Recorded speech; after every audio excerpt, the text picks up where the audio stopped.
안녕하세요. 이재림 목사입니다. 오늘은 저와 네 번째 영상 설교를 나눠보도록 하겠습니다. 오늘은 창세기 14장에 대해서 나눠보려고 하는데요. 창세기 13장의 내용은 두 번째 영상 설교편을 참고해 주시면 감사하겠습니다.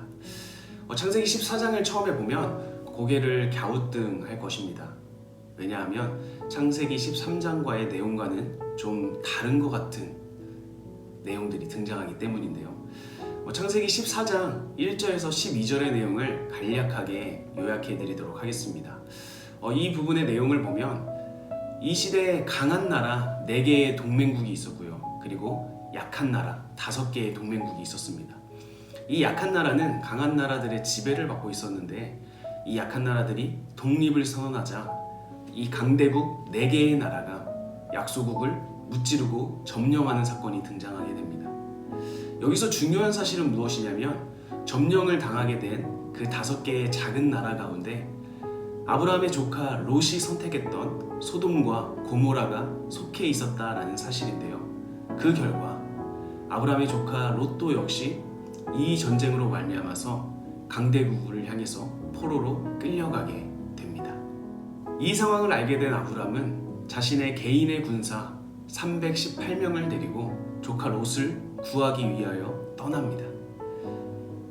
강대국 4개의 나라가 연합한 그 동맹국이었는데 그 동맹국을 상대로 개인의 군사 단 318명을 데리고 떠난 것이죠.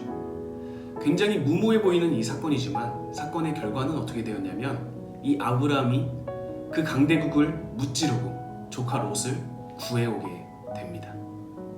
여러분, 이 창세기 14장의 내용을 통해 우리에게 주는 크게 2가지의 메시지가 있는데요. 오늘은 그 2가지의 메시지에 대해서 살펴보려 합니다. 먼저 첫 번째, 롯이 이러한 어려움을 당하게 된 것은 사실 아브라함의 책임은 아니었습니다. 롯에게 선택권이 있었고 롯은 하나님의 선택보다는 자신의 생각 그리고 이 땅 가운데 있는 물질의 축복이 많이 있는 그 소돔과 고모라 지역을 선택했던 것이죠. 그 선택의 결과로 말미암아서 롯은 위험을 당하게 됩니다. 자신의 선택과는 아무런 상관이 없었던 아브람은 자신의 책임이 없었음에도 불구하고 조카 롯을 구하기 위해 자신의 생명과 자신의 운명을 겁니다. 마치 죄인인 우리들을 구원하기 위해 아무런 책임도 없으신 예수님께서 십자가에 달려 죽기까지 우리를 구원하셨던 것처럼 말이죠. 여기서 주는 첫 번째 메시지는 무엇이냐면 예수님께서 우리를 사랑하셨던 것처럼 우리가 다른 사람들을 서로 사랑하는 것, 이것이 우리가 앞으로 선택해야 될 그 선택의 기준의 첫 번째가 되어야 된다는 사실입니다. 창세기 14장이 우리에게 주는 또 다른 메시지는 바로 이것입니다. 보통 전쟁이 끝나고 나면 전쟁을 승리한 나라에게 주어지는 권리가 있습니다. 그 권리 중에 하나는 바로 전리품이라는 건데요. 승리한 국가에게 주어지는 것들을 의미합니다. 승리한 국가는 그 전리품을 가질 특별한 권리가 있었던 것이죠.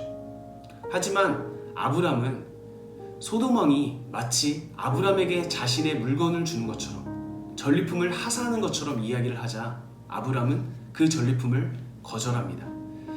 아브라함에게는 그 전리품보다 하나님께 영광을 돌려드리는 것, 이것이 더욱 중요했기 때문인데요. 이 사건에서 주는 두 번째 메시지는 무엇이냐면 우리의 선택으로 인하여서 혹시라도 하나님의 이름이 더럽혀지진 않을지, 혹시 하나님의 영광을 내가 가로채는 것은 아닌지를 항상 고려하면서 선택해야 된다는 것입니다. 창세기 14장이 우리에게 주는 2가지 메시지는 바로 이것입니다. 우리가 선택을 할 때 사랑이라는 가치가 첫 번째 기준이 되어야 하며, 그리고 우리가 선택을 하면서 혹시라도 하나님의 이름이 더럽혀지진 않는지, 하나님의 영광을 우리가 가리는 것은 아닌지를 항상 고려하며 생각하며 선택해야 된다는 사실입니다. 이러한 것을 늘 기억하면서 살아가는 저와 여러분이 되시길 간절히 축복합니다. 그럼 다음 이 시간에 또 만나요.